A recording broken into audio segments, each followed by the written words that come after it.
My name is Caitlin. I'm 42 years old and I live in the suburbs of Minneapolis with my husband Brandon.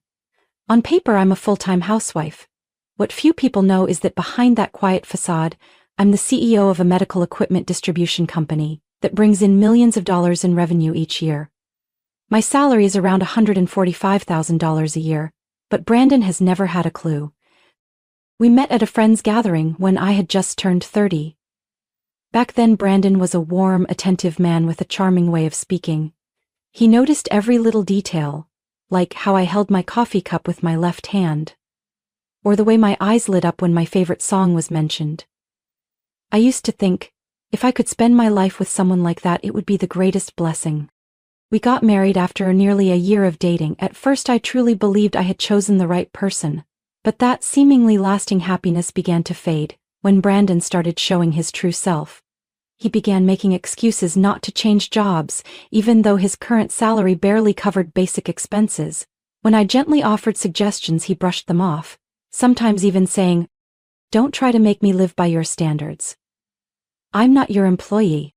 I tried to talk him into it many times, even when my company had an opening in the administrative department, a role that only required basic communication skills and a professional attitude. The salary was more than double what Brandon was making. I even personally spoke to the head of HR to hold the position for him, but when I brought it up, Brandon frowned and said, "You think I'm so useless I need my wife to get me a job? Don't meddle in my business." I was stunned. I couldn't understand how someone who once said he loved me so deeply could now take sincere advice as an insult. His stubbornness baffled me. But even after being shut down, I kept trying to endure. I thought, as long as I made enough money to keep life stable, everything would work out. Every month, I regularly deposited $1,400 into Brandon's account as a living allowance. He would burn through it in less than 2 weeks, then text me complaints about food prices, gas prices, how life was stressful. I stayed silent, not because I didn't know he was spending the money on frivolous things like sneaker collections or online games, but because I was too exhausted to argue. With my income, that amount wasn't significant. But what hurt me wasn't the money. It was his growing indifference. He never once asked if I was tired after a long day, never noticed when I stayed up late answering emails or had to fly to 2 different cities in 1 week. In Brandon's eyes, I was just a woman living off the money he provided, and he was the one working hard to keep this home together. I remember one time my mother came over to help tidy the house while I was in online meetings all morning. As soon as Brandon got home, he tossed his keys on the table and said something that made my mother freeze. "Another stranger in the house again? I need my peace and quiet." I stood up, took a deep breath, and spoke through clenched anger. "She's not a stranger. She came here to help us, not to be disrespected like that." Brandon just shrugged. "That's how you see it, but not me. I have a right to feel uncomfortable in my own house." I turned away, hiding the tears that had started to fall. That was the first time I felt a crack in our marriage that couldn't be repaired. After that day, there was a strange silence between us. We still lived under the same roof, shared dinner, sometimes watched the same TV show, but everything felt cold and forced. No more random hugs, no more goodnight wishes. Just 2 people living side by side, as if the bond between us had dried up and turned into routine. Brandon became increasingly irritable. He'd get mad over little things like a towel not folded the way he liked or the TV remote not in the right spot. He blamed me when the coffee machine broke, even though he was the last one who used it. It was like I had become the scapegoat for every little frustration in his life. I started to feel like a maid in my own home. One evening I came back from a tense meeting, hadn't even taken off my shoes yet when Brandon stood in the kitchen holding up a shirt and snapped. "This shirt isn't even ironed. Do you ever do anything right?" I gave a hollow laugh, swallowing my anger. I used to be the woman running around pitching to major clients, negotiating multi-million-dollar deals. Now I was being asked if I knew how to use an iron. I said nothing. The more I talked, the more he twisted my words, blamed me, and tore into everything I tried so hard to preserve. I was starting to feel drained. My body was okay, but my spirit was worn thin. I remember once when I had the flu, running a high fever and unable to get out of bed. Brandon didn't even check on me. Instead of bringing me medicine or asking how I felt, he just stood at the door and said, "Hurry up and get better. I don't have time to take care of you." I didn't expect much, but those words sent a chill down my spine. That wasn't something a husband should say to his wife. That was something a stranger would say when forced to live with someone they didn't like. The loneliness became more and more overwhelming. I felt lost in my own life. When did the man who once held my hand at our wedding, promising to walk through life with me, become the one who hurt me the most? At that point, I started having restless nights, often waking up in the middle of the night wondering why I was still here. Why was I, a strong, successful woman who had overcome so many obstacles, putting up with such a damaging relationship? I didn't tell anyone, not even my mother, Frances, who had always loved and protected me like I was her greatest treasure. She called many times to check in, but I always said everything was fine. I didn't want her to worry, didn't want anyone to see my weakness, but I never expected Brandon to drag my mother into this in the worst way. One Saturday afternoon, my mother came over. She brought my favorite stew and a basket of fresh fruit. I was chatting with her when Brandon walked in. He took one look and sighed loudly, dropped his bag and muttered, "Again, there's always someone sitting around this house." My mother was startled but kept her smile. She tried to stay polite. "I'm just dropping by to see my daughter for a bit. I'm not intruding." Brandon shrugged, opened the fridge to grab a drink and spoke like I wasn't even there. "I don't want to have dinner with outsiders. Some people just don't know how to respect boundaries." I stood frozen. In that moment, I saw my mother hesitate. She gently set her bowl down, glanced at me, and softly said, "I think I should go. I'll come by another time." I walked her to the door, heart sinking. When the door shut behind her, I turned to Brandon, my voice no longer holding back. "Do you realize how hurtful you're being?" He looked at me, unfazed. "I'm just being honest. If you can't handle that, that's your problem." I stood still in the quiet kitchen for a long time. The house no longer felt warm. Everything I had built now felt like it was falling apart, piece by piece. At that moment, I had no idea that just a few weeks later, something major would happen and change everything. And in my most vulnerable moment, Brandon would show his true colors more clearly than ever. I don't remember exactly when I collapsed, only that the office lights dimmed and everything faded to black. When I opened my eyes, I was lying in a hospital bed in the emergency wing of Mayo Clinic, an IV in my arm and my head heavy, like I had just gone through a storm.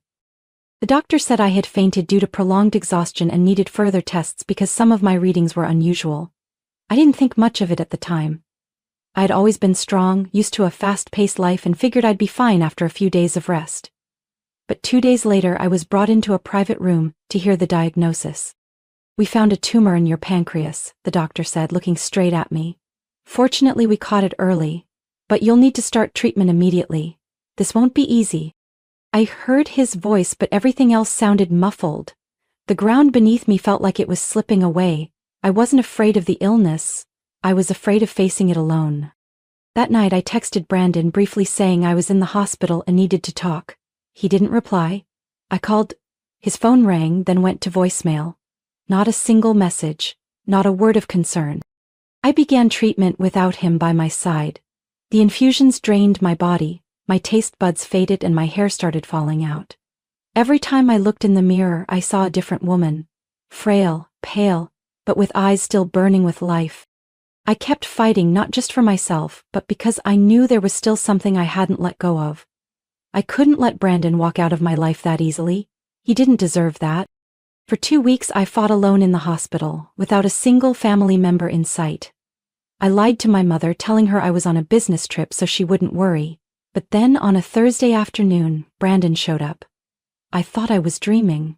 He stood at the hospital room door, hands in his pockets, eyes cold. "You're here," I said softly, my voice hoarse from exhaustion. He didn't respond right away. He walked in, placed a folder on the bedside table, and spoke like he was negotiating a contract. "I've filed for divorce. The house and the car will be in my name. I think that's fair. As for you, I'm not even sure how long you'll be around." I stared at him, stunned. Something inside me shattered into pieces. Not because he was abandoning me. I'd already expected that. But because of the sheer coldness in every word. He didn't come to check on me. He came to claim what he thought he was entitled to, as if I was someone whose value was about to run out. I pressed my lips together, hiding every emotion. I didn't want him to see me weak. I nodded and said quietly, Take whatever you want, thank you for coming. Brendan paused, maybe surprised by how easily I agreed. He shrugged, turned away, and said one last thing. Not like you have a choice anyway. When the door clicked shut behind him, I didn't cry. Instead, a cold smile tugged at my lips. I whispered to myself, "You just woke up the real me, Brandon, and soon, you'll realize you made the biggest mistake of your life." I picked up the bedside phone and called the one person at my company I trusted, Eric, my chief financial officer. He had always been loyal, discreet, and the one who knew best just how much power I truly held. "Eric, I need your help with something," I said, my voice unusually calm. He was quiet for a moment, then answered, "I've been waiting for this call, just say the word." I nodded slightly even though he couldn't see me. I lay still in that white hospital room, watching the soft sunlight filter through the curtains, strangely at peace. Maybe because I had finally decided to let Brandon go. But not the way he thought. He wanted to discard me at my weakest? Fine. But in that moment I realized I wasn't the one who needed to be set free, it was him. From the life I'd carried on my back. A life he never even knew I built. 3 days after that cold hospital visit, Eric came to see me. No flowers, no sweets. Just a leather briefcase containing everything I needed. He set it on the table and asked gently, "Are you sure you want to go through with this plan?" I looked straight at him, my gaze unwavering. "Yes, and I want everything to start tomorrow." Eric understood. He was the only one in the company who knew I had used my mother's name as the legal representative to keep my identity hidden. I'd always wanted to live modestly, never letting Brandon know I was the one behind the major contracts his company depended on. Looking back, maybe I had been too kind. The next morning I signed a short letter terminating the supply agreement between my company and Vitaltech, where Brandon worked in logistics. That contract made up over 60% of Vitaltech's revenue last quarter, and I was the one who had approved it after a pitch, led by Brandon nearly a year ago. I remembered clearly how excited he was, boasting that it was thanks to him that the company had secured a deal with a major partner, without ever realizing that major partner was sitting just one bedroom wall away. The termination letter was sent out at 8 a.m. Monday. By 3 p.m. I received a call from the CEO of Vitaltech, Mr. Peterson. He kept it brief. "We're quite surprised. If possible, we'd like to know the reason." I replied, calm but firm. "I've been made aware that one of your employees has demonstrated inappropriate behavior, disrespect toward female colleagues, and signs of misusing company assets. As a major partner, I cannot condone that." There was a pause before he asked, "What's the name of that employee?" I answered simply, "Brandon Scott." That afternoon, Brandon came home late, looking pale. He had no idea I had hired a private lawyer to send him a counter-divorce filing, this time with a clause requiring him to vacate the house, which was under my name, within 30 days. That house, by the way, I bought. I only added his name to appease my prideful husband. Brandon opened the fridge to get some water without saying a word. Then, after a few moments of silence, he finally said softly, "I got laid off." I set my book down, not the least bit surprised. "Because of the terminated contract with my company?" He turned to look at me, eyes full of disbelief. "How do you know?" I walked slowly to the desk, opened a drawer and pulled out an envelope. I placed it on the table and said, my voice calm to the point of being unnerving, "Because I'm the one who ended that contract. I'm the CEO of SilverMed, Brandon, the company you proudly claimed to have won over, the company you thought you were smart enough to convince." Brandon froze. He looked at me like he couldn't believe what he was hearing. I continued, "For all these years, I've paid every bill, covered your credit card debt, paid tuition for your nephew when your cousin hit hard times. I transferred over $1,500 a month to you in allowance, when your actual salary didn't even come close to that. I did it all because I believed in something called love." Brandon stepped back. He grabbed the envelope from the table, opened it with trembling hands, then looked up. This can't be real." I smiled. "Divorce papers, asset division terms, and your meeting schedule with my lawyer. You have 30 days to move out. And the $3,200 monthly mortgage payment, I won't be covering that anymore." He was stunned. The air thickened around us, filled only by the heavy breathing of the man who once leaned on me like the whole world belonged to him. I walked away, leaving him there with numbers and a brutal reality crashing down. In my heart there was no hatred, just clarity. Brandon had lived too long in the shadow I created. Now it was time for him to step out and face what he had taken for granted. Just 3 days after Brandon received the official divorce papers from my lawyer, the hospital room phone rang near midnight. I was exhausted from my second round of chemo, but when I saw his name on the screen I knew right away. The panic had begun. "Caitlin, please, just hear me out." His voice was shaky, raw, like he'd been crying. I said nothing. On the other end was a man in free fall, and I, the one he had once left behind, was now the only lifeline he was desperately clinging to. "I was wrong, I was so wrong, I was stupid. I thought you were just some dependent woman, but now I know. You were the one holding everything together. You were the reason my life didn't fall apart." I put the phone on speaker, leaned back against my pillow and closed my eyes. Not because I was moved, but because I wanted to hear every desperate word. Something I had once wished for, back when I lay in a hospital bed battling illness alone. Brandon kept going, his voice rising with urgency. "I've lost everything. The house is about to be foreclosed because I can't make the payments. The company, they didn't just fire me, they put a formal warning in my file. No one else will hire me now. Caitlin, please, give me another chance." I opened my eyes, watching the soft glow of the nightlight. Calm and cold, I spoke. "A chance? You had a whole decade to respect me, to love, to share, to understand, and you chose not to? Now that everything you were used to is gone, now you realize my worth? Too late, Brandon. I know. You're angry, but we were happy once. Please remember those times. I'm begging you." I smiled faintly. "Brandon, do you remember the name Alyssa?" The other end of the line suddenly went silent. I could hear his breath catch. How did you find out about that?" I spoke, each word sharp as a blade. "The CEO of Vitaltech called to apologize and happened to mention they'd quietly investigated an internal complaint. Turns out you had a personal relationship with the new intern, Alyssa Morgan, 24 years old, daughter of the Chicago branch director. Should I go into detail about those late overtime nights?" Brandon started stammering. "No, it's not what you think. It wasn't like that. You're right, it was worse than I thought." I hung up, not another word. Right after, I opened my contacts, hit block.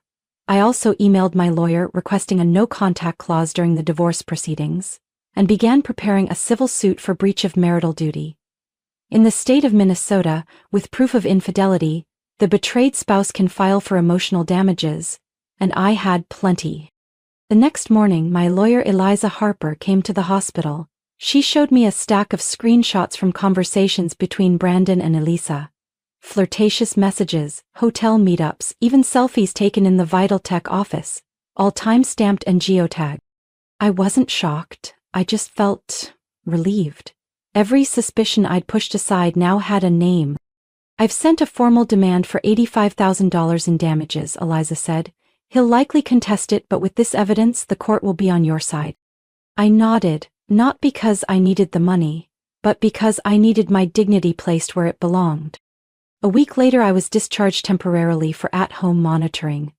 During that time, Brandon tried to contact me through emails, social media, even showed up at my company's office. Not knowing security, had already been instructed not to let him anywhere near. Every attempt to win me back only confirmed one thing. Brandon didn't love me, he just didn't know how to live without me. I started rewriting my financial plans, this time with no more husband's living expenses category. I also approved Eric to hand over the COO role to a new hire so I could step back, slow down, and finally enjoy some peace. And when I stood on the balcony of my new home, the one I moved into after leaving the old house full of memories and pain, I closed my eyes and felt the cool breeze brushing through the short new hair that had begun to grow after treatment. I didn't need a man to feel worthy. I just needed myself, strong, clear-headed, and never again letting anyone else define my life. Rumors of Brandon's downfall spread like wildfire in the local business community. Vitaltech cut the contract and his termination file was quietly circulated to partner companies and industry contacts. Soon enough, Brandon became the name everyone wanted to avoid.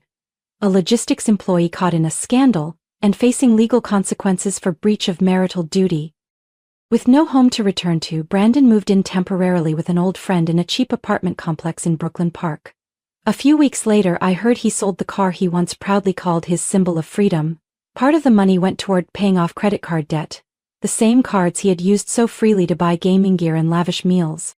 No one wanted to hire someone with a stain on their record and no practical skills. Eventually, he had to accept a job on the night shift at a delivery center, where the meager paycheck wasn't enough to cover monthly bills. Calls from collection agencies started piling up. His small apartment echoed with the sound of late-night phone rings. Not from loved ones, but from places chasing unpaid debts. As for Alyssa, the young woman who once laughed with Brandon after hours, she vanished from social media just days after the scandal broke. I didn't know what happened to her until Eliza, my lawyer, told me her family had agreed to settle part of the damages privately to avoid public litigation. Word had it her parents took her back to their farm in Iowa and cut all ties with her former life. For them, that was the only way to salvage the family's reputation. As for me, my final treatment ended on a crisp autumn morning, when the doctor looked at me and said, "Your test results show you're completely clear." I didn't say a word. I just smiled and gently squeezed his hand. It was the moment I felt reborn. I returned to work after 2 months of rest, but this time, I wasn't the same Caitlin who tried to balance career and marriage. Now, I was Caitlin on my own terms, focused, calm, and no longer weighed down by anyone who couldn't see my worth. The company welcomed me back with a simple but heartfelt team meeting. Everyone stood and clapped when I entered the main conference room. Eric smiled and handed me a mug that read, "Welcome back, boss." I had once doubted whether I could start over, but in that moment, I knew, not only had I come back, I'd come back stronger than ever. In the months that followed, I received more than a few date invitations, some from business partners, a few from old friends who had followed my story online, but I turned them all down, not because I'd closed my heart forever, but because I knew I still needed time to heal, to enjoy a life no longer bound by responsibility to someone unworthy. I bought a small lakeside house in Duluth where I could watch the sunrise each morning and listen to birdsong each evening.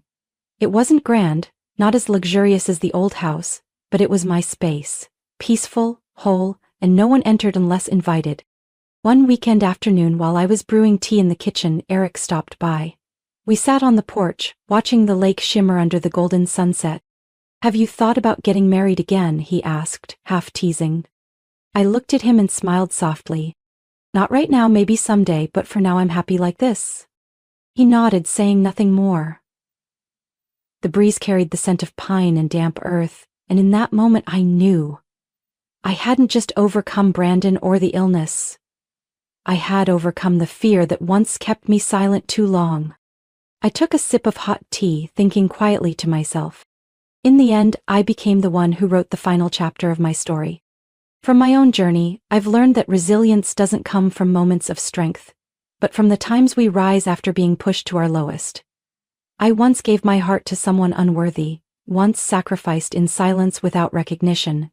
But now, I live for myself, no longer trying to please anyone. True happiness began the moment I chose to put my self-respect above everything else. What do you think of Caitlin's journey and her decisive choice? Share your thoughts in the comments below, and don't forget to follow the channel for more powerful and heartfelt real-life stories about family.